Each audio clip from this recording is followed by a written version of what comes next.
Today we celebrate the memorial of Saints Aquila and Priscilla.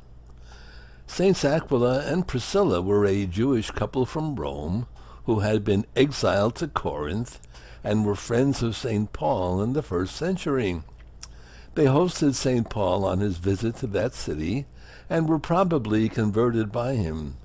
They are mentioned a few times in the New Testament in glowing terms by their friend Paul, who calls them my helpers in Christ, who have for my life laid down their own necks. They were tent makers, thus sharing the same profession as Paul, and because of it is thought that Paul may have worked with them. The Acts of the Apostles tells us that they accompanied Paul to Ephesus and stayed there with him for 3 years. In the era of house churches, when Mass was always celebrated in the house of one of the Christian community, their house was an important one.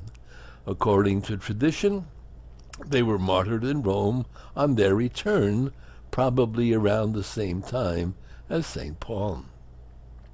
Saints Aquila and Priscilla, martyrs, which I'm sure you know probably better than I by now, from the Greek meaning witnesses, which is what we must obviously be if we want to become saints. Witnesses to the faith. Martyrs.